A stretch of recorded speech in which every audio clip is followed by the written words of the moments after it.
tous, c'est un petit post vidéo de vacances qui va pas être très long.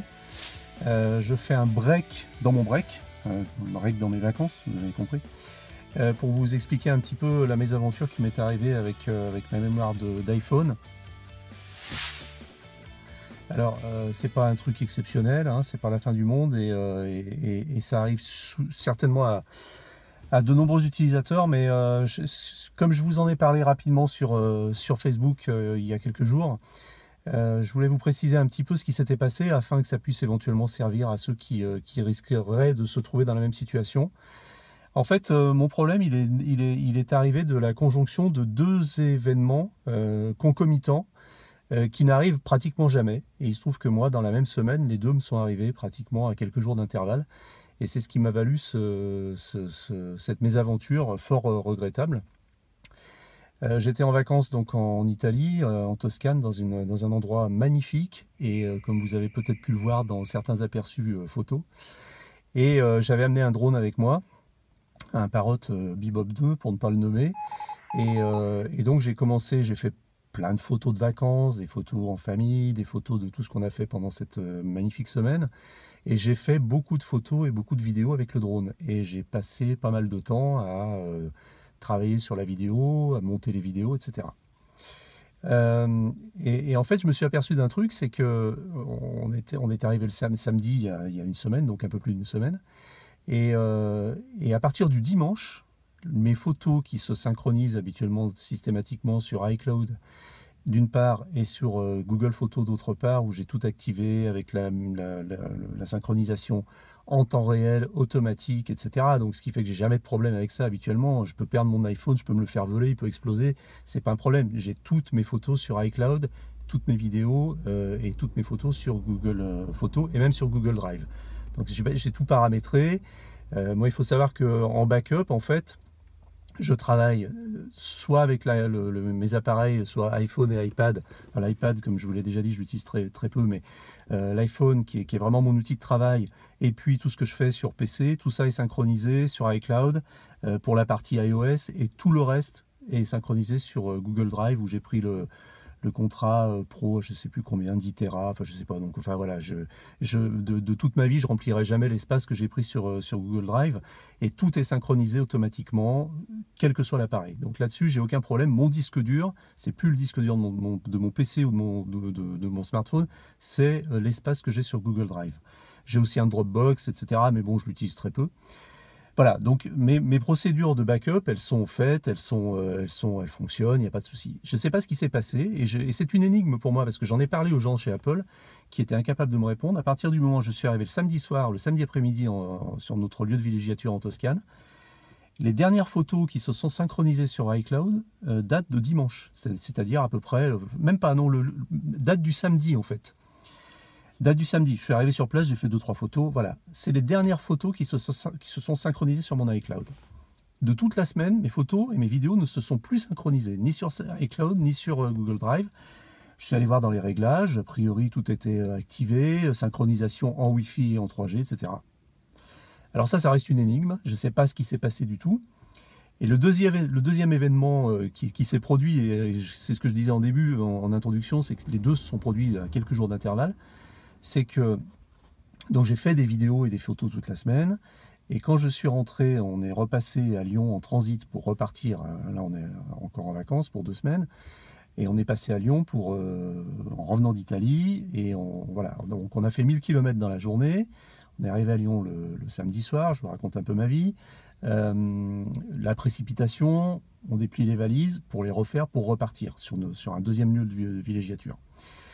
Et donc évidemment, dans la précipitation, je sors tout le matériel, je branche le socle sur lequel on charge nos iPhones, qui a toujours très bien fonctionné. On a 4 iPhones, on les charge en permanence tous les jours dessus. Il se trouve que dans la précipitation, c'est là que j'ai ma part de responsabilité, évidemment, c'est ma faute aussi. J'ai 2 cordons d'alimentation, un pour mon PC portable et un pour ce dock iPhone, et je les ai intervertis en les sortant de la valise. Donc j'ai branché sur le dock iPhone le cordon du laptop. Ça a créé une surtension. Cette surtension, elle a duré 5 secondes, le temps que je m'en aperçoive. Pourquoi je m'en suis aperçu? Parce que j'ai une des cosses du dock qui s'est mise à chauffer, à fondre. J'ai immédiatement retiré mon iPhone, qui est donc resté entre 3 et 5 secondes sur le dock. Là où je dis que c'est un dock qui est quand même pas... Enfin, j'ai dit un dock de merde, c'est que je ne comprends pas que sur un truc comme ça, il n'y ait pas une sécurité, un système basique de fusible qui fasse que quand il y a une surtension, il y a une mise en sécurité, il n'y a plus de courant qui passe et ça s'arrête. Non, là, il n'y a aucune sécurité, visiblement, parce que quand je l'ai rebranché derrière, il continue à fumer. Donc, il n'y a pas de sécurité. Le truc, c'est manger la surtension du cordon du laptop. Et à la limite, si j'avais pas été là, il serait consumé, il aurait peut-être même brûlé, il aurait peut-être même mis le feu à l'appartement, on ne sait pas. Donc c'est c'est mon terme un petit peu expéditif parce que je voulais pas rentrer dans les détails dans mon post Facebook, mais pour moi c'est un matériel de merde parce que qu'il soit pas capable de, enfin je sais pas comment ça fonctionne habituellement, je suis pas du tout spécialiste en électrons, mais qu'on branche un appareil aujourd'hui en 2016 et qu'en cas de surtension parce qu'on s'est trompé de chargeur, le truc grille et fasse griller tous les trucs qui sont branchés dessus, ça me paraît quand même un peu léger. Bref, donc mon iPhone s'éteint. Écran noir, il ne redémarre pas, il ne se charge plus, et retour au premier élément du début de la semaine, toutes mes photos et mes vidéos de la semaine n'avaient pas été sauvegardées sur iCloud. Pourquoi j'ai branché mon iPhone précipitamment en arrivant à la maison? C'est pour justement le charger et transférer toutes les données qui étaient dessus, y compris cette fameuse vidéo par drone montée, que j'avais montée avec iMovie et un autre logiciel, une autre application sur l'iPhone, qui était une vidéo vraiment en toute modestie, magnifique. Et voilà, donc j'ai tout perdu. J'ai perdu une semaine de souvenirs de vacances, etc. Vous imaginez bien que ce que ça fait. Voilà, j'étais très, très peiné samedi soir parce que je me suis retrouvé vraiment à poil. Toutes mes autres données, il n'y a aucun problème puisqu'elles ont toutes été sauvegardées. C'est pas le problème. Et alors après, la question, c'était de se dire, est-ce que je peux récupérer ces données? Est-ce que je peux récupérer ces photos? Est-ce que la mémoire ou la carte mère de l'iPhone a été impactée et détériorée ou endommagée par cette surtension? Ou est-ce que cette surtension s'est produite et s'est arrêtée uniquement au niveau du chargeur, du dock? Ou est-ce qu'elle est allée jusqu'à la batterie? Bref, on a des éléments qui pourraient laisser espérer qu'on puisse récupérer ces données. Je suis allé aussi sur le drone pour voir si je pouvais récupérer les vidéos que j'avais effacées. Sur le disque dur du drone, sur la mémoire du drone pour voir si je pouvais les récupérer. J'ai testé plein de logiciels de récupération de données. Le problème du drone, c'est que quand on le connecte sur un PC, il est reconnu comme unité de stockage de masse externe, mais il n'est pas reconnu comme un disque dur. Donc on ne peut pas le monter en disque dur. Donc quand on va dans les outils de récupération de données, ben, il n'apparaît pas. Donc ça, c'était voilà, c'était cuit. Peut-être que quelqu'un chez Parrot aurait pu les récupérer, les données, mais enfin, je ne vais pas attendre que quelqu'un chez Parrot puisse me le faire, dans la mesure où mon drone, je vais m'en servir encore demain, etc.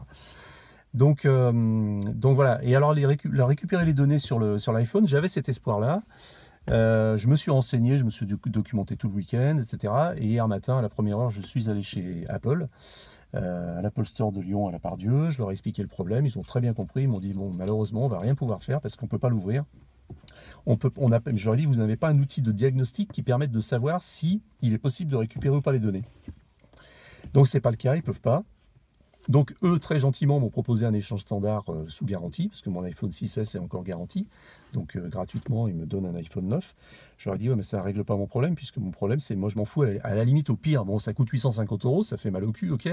Mais moi, ce qui m'intéresse, c'est de récupérer ma semaine de vacances, de photos et de vidéos, et mes vidéos par drone. Et donc là, c'était pas possible. Donc je suis allé chez Save, sur les conseils de certains. Et chez Save, même réponse. En fait, le gars me dit, écoutez, moi, je veux bien essayer. Alors d'une part, j'ai pas les pièces. Donc comme je repartais en vacances, je pouvais pas attendre. D'une part, j'ai pas les pièces. D'autre part, il faut savoir, le gars était honnête, hein, il me dit, il faut savoir que si j'ouvre votre iPhone, la garantie saute, de facto. Ce qui m'a été après démenti par Apple, parce qu'Apple m'a dit, vous savez, si l'iPhone a été ouvert, qu'il y a des pièces conformes ont été mises, nous, on n'est pas censé savoir et on peut vous le prendre quand même en garantie. Donc, toutes ces règles, tous ces yaka faucons qu'on m'a dit, que j'ai lu, etc., elles ne résistent pas à l'épreuve des faits, du fait d'aller voir des gens et de parler avec eux. Le gars de Save me dit, moi, je veux bien l'ouvrir, mais je vous garantis absolument pas de récupérer les données. J'étais face au problème suivant. On pouvait ouvrir mon iPhone pour Changer les composants, ça m'aurait coûté entre 100 et 150 euros, ok, sans aucune garantie de récupérer mes données, et avec une certitude assez forte que je perde ma garantie. Vous avez fait le calcul, en gros, l'opération risquait de me coûter 1000 euros sans aucune garantie de récupérer mes données. Voilà où j'en suis. Donc je suis retourné chez Apple et ils m'ont changé mon iPhone. J'ai un iPhone 6S 9 qu'ils ont pris intégralement en garantie. Et tout ça pour dire que faites bien gaffe. On a tendance à compter sur ces outils de backup par le cloud. Et généralement, on a raison de le faire parce que ça fonctionne. Il ne faut pas se raconter d'histoire. Mais de temps en temps, il y a des petites failles.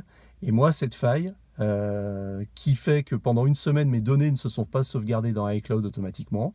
Est-ce que c'est un problème de réseau? Je ne sais pas. Pourtant, là où j'étais en Italie, j'avais de la 4G, j'avais du Wi-Fi, tout allait bien. Donc ces problèmes-là font que de temps en temps, vous comptez sur vos backups. Et puis vous regardez et vous dites « Oh merde, mais il n'y a rien qui s'est sauvegardé depuis plusieurs jours. » Donc attention à ça. Non seulement je ne vais pas vous faire la leçon en vous disant sauvegardez vos données, vous le savez très bien, vous le savez aussi bien que moi et je pense que vous avez tous des procédures pour le faire. Si vous ne l'avez pas, vraiment, renseignez-vous, c'est pas compliqué, ça coûte pas cher, surtout avec les outils qu'on a aujourd'hui. Mais surtout, vérifiez quand même. C'est ça mon truc, mon point c'est ça, c'est non seulement vous mettez en place vos propres protocoles, vos propres procédures de backups, chacun fait les siennes comme il l'entend, ça peut être son disque dur portable, ça peut être je branche mon iPhone tous les soirs sur iTunes, et sur iTunes et je récupère tout, etc. Bon, chacun a ses méthodes, c'est pas le problème, c'est une fois que vous l'avez fait, vérifiez bien que ça a été réellement fait. Quand je me suis documenté ce week-end, j'ai vu que iCloud, notamment dans les dernières versions d'iOS, était un petit peu, parfois, manquait un peu de fiabilité, pouvait être un peu défaillant, et je pense que c'est ce dont j'ai été victime. Donc voilà, deux éléments qui font que j'ai perdu une semaine de données. C'est des données personnelles. Autant vous dire que ça me fait pratiquement plus mal que des données professionnelles, parce qu'il y avait vraiment un gros affect. J'ai mis beaucoup de cœur dans ces vidéos, dans ces photos, autant pour la partie par drone que pour la partie pour le reste, familial, etc. Donc j'ai plus rien. Mais bon, imaginez que ça se soit produit aussi dans un contexte professionnel. Vous partez en voyage de presse, vous faites des interviews, des vidéos, etc. Vous revenez, vous n'avez plus rien. C'est un peu gênant. Donc la valeur sentimentale sera nulle ou beaucoup moins importante. Par contre, la valeur professionnelle est importante. En l'occurrence, mes vidéos de drone, elles avaient les deux. Elles avaient une valeur sentimentale et une valeur professionnelle parce que je comptais m'en servir dès la rentrée pour faire la promotion de nos activités sur drone Instagram, etc. Voilà, je voulais juste faire une petite mise au point. Ça constituera donc mon 3e édito vidéo. Je repars sur ce très vite sur mon lieu de vacances et je vous donne rendez-vous fin août ou début septembre. Merci.